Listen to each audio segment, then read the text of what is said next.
You see it there on your screen. In that place is particularly chilling because in 1939, more than 20,000 supporters of a different fascist leader, Adolf Hitler, packed the garden for a so-called pro-America rally. Seeing all those people doesn't mean he's going to win the race. This was a hate rally.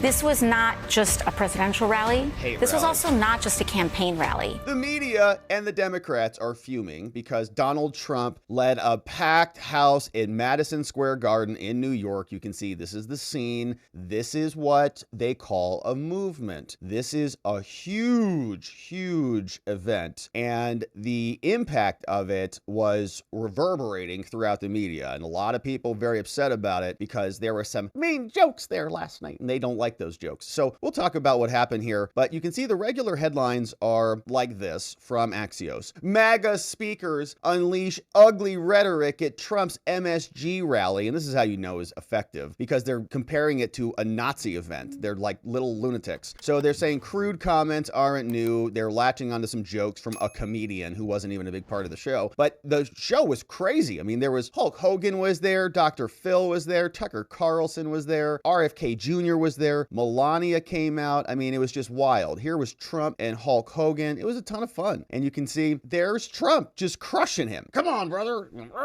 And he's just, beating the heck out of Hulk Hogan. That's how strong he is. Amazing. So Trump is killing it. And you can see they were very unhappy about it. Our friend, Dr. Simon Godek over on X is explaining this. They actually were saying that Trump was like Nazi, like this is a Nazi rally. And I'm not joking about that at all. Here is what MSNBC said before we play some clips. Melania came out. She looked beautiful. I got some other great clips coming up. But here is the reaction. And Mika Brzezinski, Joe's husband, is super upset about this. She's having a rough morning today again, too, coming up. But that jamboree happening right now, you see it there on your screen, in that place is particularly chilling because in 1939, more than 20,000 supporters of a different fascist leader, Adolf Hitler, packed the garden for a so-called pro-America rally. A rally where speakers voiced anti-Semitic rhetoric from a stage draped with Nazi banners. When a Jewish protester rushed the stage, the Associated Press reported, quote, instantly, a dozen or more stormtroopers set upon him, knocking him down and beating him as he held his head in his arms. Most of his clothing was torn from his body. Later, he was booked for disorderly conduct. What?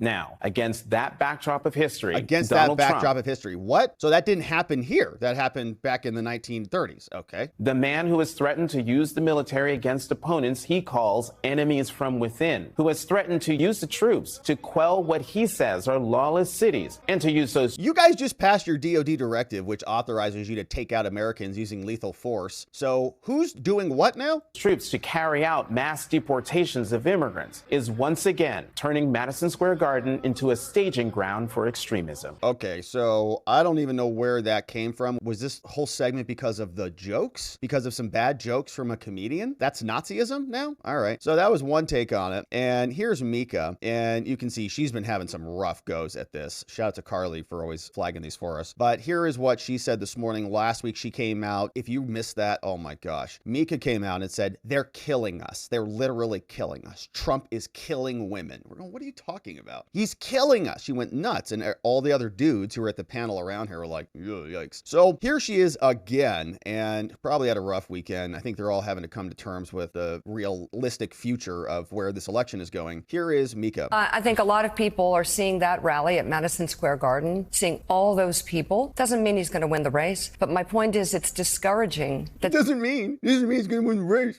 What's wrong, Mika? Get nervous? So many people would gather and rally to hate speech in America. Is that Al Sharpton? It's discouraging and it hurts. It is discouraging. That Well, a lot of people don't buy your fake garbage narrative, Mika. That's why they're there, because they don't think he's a Nazi, because he's not a Nazi. Who have family in Puerto Rico, who are Puerto Rican Americans, who are American citizens, are hearing hate like that. It's discouraging. It was a joke, actually, and shout out to our Puerto Rican friends. And I'm not a big fan of jokes like that in general, obviously. We don't joke like that here, mostly. But it is something that they're exploiting, right? They're latching onto. They're just so uncreative. They have no real talent in their own candidate. So they just need something. They're like, Puerto Rico. They're like, Puerto Rico. They're like, Puerto Rico? Are you going to win that state and their vote this cycle or what? What are you so upset about? Okay, it was a joke. And Mika is having another meltdown over it. Joe, and I do want to show Michelle Obama in Kalamazoo, but I just think it's important to look at the situation, and it's not just, oh my gosh, about the race. It's, oh my gosh, how did we get here? Where a stadium of people come to hate. That's a different country, a different time. You know how you get past that? How do you get past that? Work harder, vote, yes, and win. Vote That's 2 or how you 3 get past times it. if you have to. Vote 2 or 3 times. It doesn't matter. Okay, get all your illegal alien friends and have them vote too with you. So, all right, it's such an interesting show how they have this married couple up there just kind of like teeing each other up and then complaining all morning. It's just wild. All right, so that's what's happening over there. It was just total amazing evening, and we had a bunch of people coming out. Byron Donalds had some reaction to it, and this is what the scene looked like here. Okay, here's just a little bit of a taste of the crowd. Right, look at all these people. Now they start playing some music, so I'll turn it down here in a second. That's Melania up on the stage, introducing her husband. And so just a jam-packed crowd, right? Filled to the brim. You see any sections closed off, hidden behind curtains, and then papered over with billboards that say joy, joy? No, you don't. It's Madison Square Garden. That's in New York. That is a hell of a turnout. And so Melania came out, introduced the president. President Trump came out. You can see there he is there, standing. That's the backside of the stage there, standing there with Melania, and just a wild scene. So Melania came out. She was looking amazing. And here is what she looked like when she came on the stage. It's nice to see her out on the trail. Beautiful, beautiful scene. Melania, nice to have her out on the campaign trail for the final days and final week. And there's Elon on the stage. We have the best people, don't we? Elon and RFK, and who else did we have? Tulsi Gabbard came out, and here's what she said on the stage last night. Hello, New York! What's up, Tulsi? Join me as I say these words. We hold these truths to be self-evident, that all men are created equal, and that we are endowed by our Creator with certain unalienable rights, and that among these are life, liberty, and the pursuit of happiness. As we gather here today on this historic occasion, we stand together as proud Americans in understanding that these very rights are under attack. So we face this historic crossroads where our freedom and our future is in our hands. There's never been a more clear choice in any election in my life, and our ability to live in a truly peaceful and free and prosperous country is on the line. I love you too. Yeah! All right, so some good stuff from Tulsi. She went out. She was about 5 minutes. Tucker was there. He went out for about 5 minutes, or about 9 minutes. And there was just a bunch of people there. I mean, there was Hulk Hogan. There was Dr. Phil, as I mentioned, and many others. But they brought AOC out, and AOC is a New Yorker, and she's very unhappy about this racism. I can't believe they made fun of Puerto Rico. I can't believe they called it trash in an ocean or something like that. And this is the end of America. We're going to elect them into America. What's going to happen to Puerto Rico if Trump wins? Is he going to get rid of them? So, Congressman, last night, right here in New York City, your hometown, Donald Trump held a packed rally at Madison Square Garden.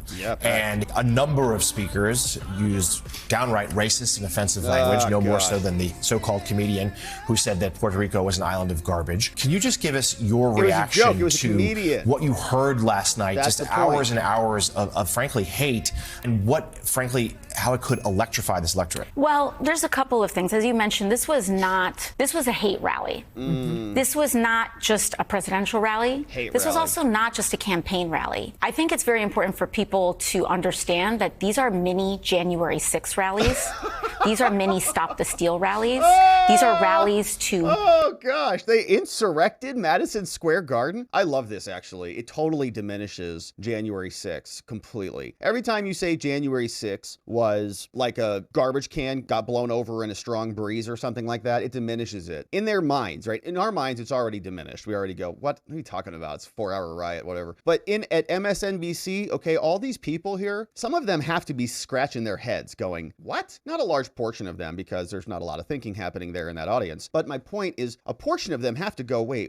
A concert kind of rally event? MSG? Madison Square Garden? What? Which I just learned what that acronym means. That is the same thing as January 6th. It does not compute, right? How are they the same thing? Clearly, they're not. But now everything is an insurrection, right? AOC went outside and got in her car. Somebody cut her off, insurrected. She went to Whole Foods. They were out of kale and suddenly insurrection. Everywhere you look, insurrection constantly. So same thing is happening here. And it was a hate rally. And it was AOC's, I guess she had to relive January 6th again all last night for hours in Madison Square Garden. She was assaulted, clavicles broken all over the place. What a brutal event last night. So Trump was also out. Here's a little exchange of what he had to say from the event stage. After all we have been through together, we stand on the verge of the 4 greatest years in the history of the USA. With your help from now until Election Day, we will restore America's promise. We will put America first, and we will take back the nation that we all love. We bleed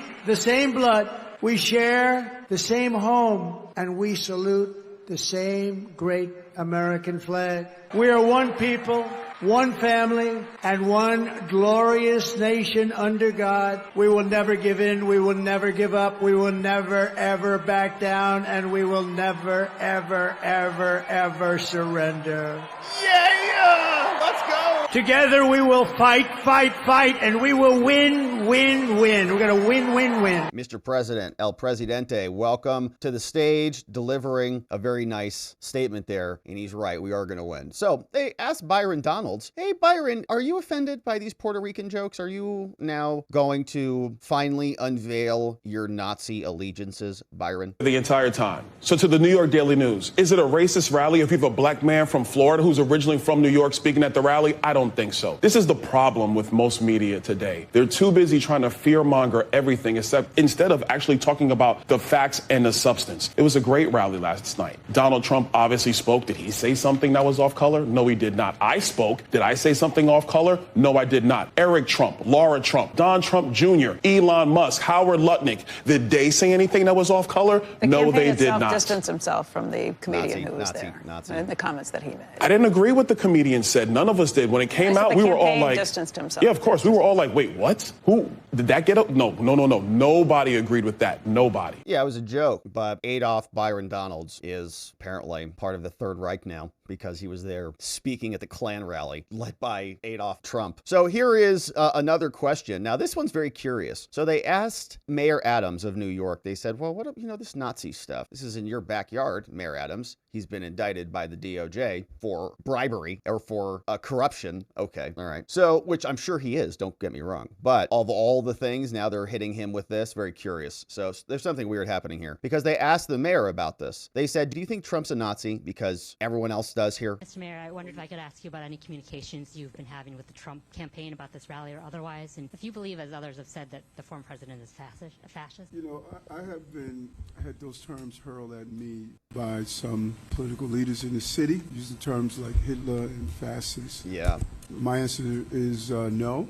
I know what Hitler has done, and I know what a fascist regime looks like. I think, as I've called over and over again, that the level of conversation, I think we could all dial down the temperature. And I've heard people say that a former president should not be able to have a rally in Madison Square Garden. I strongly disagree.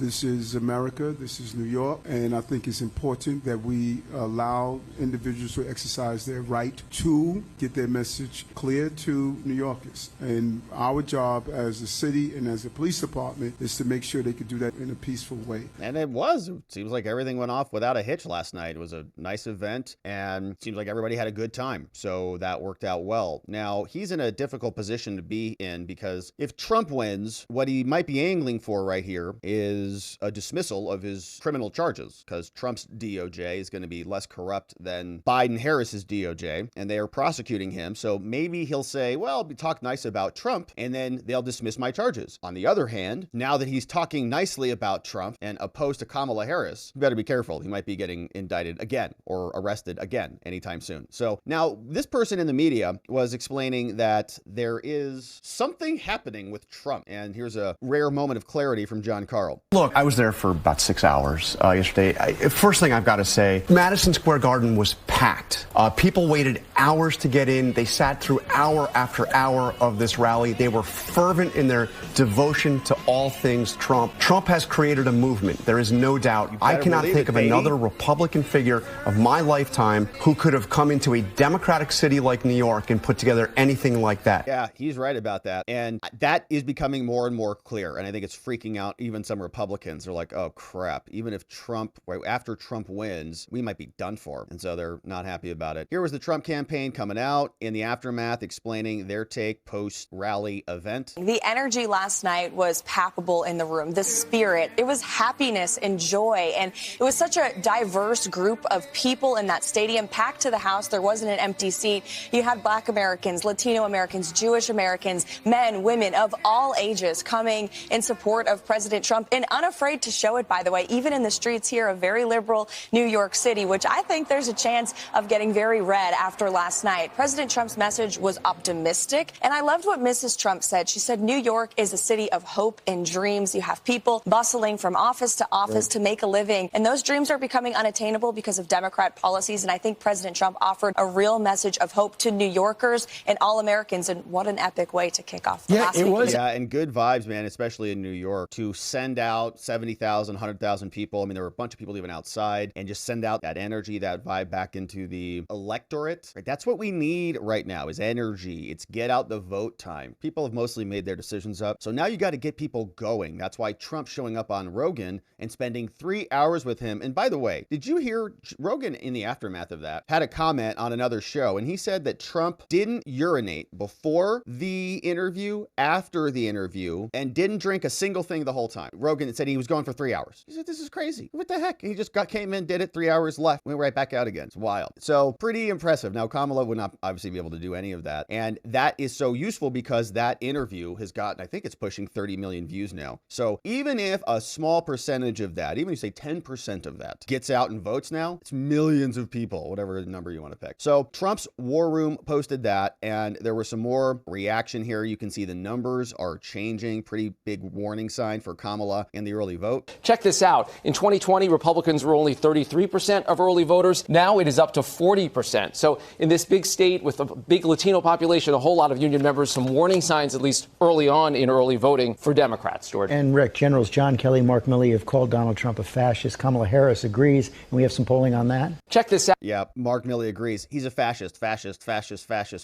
George, you're probably getting a little bit nervous. Now, talking about fascists, so here is one woman who is getting heckled when she's at her rallies. This is Kamala. We are fighting for America's future, and we understand the opportunity we have before us to turn the page on the fear. Oh, man. So she wasn't happy after that. And after she got interrupted, man, she just switched into anger mode. And here's what she sounded like right after she was upset. Should never again stand behind the seal of the President of the United States. Wow. Never again. Wow. Never again. Never again. Wow. Kamala. Wow. She really changed into something a little upsetting. Looks pretty good. Fits her perfectly. Okay. All right. So here's Kamala. Never again. Okay. As the real fascist continues to occupy the White House and fights for 4 more years. They're the ones who are acting like dictators, not Trump. And you can tell they're getting a little nervous, panic in the air as their campaign continues to flounder.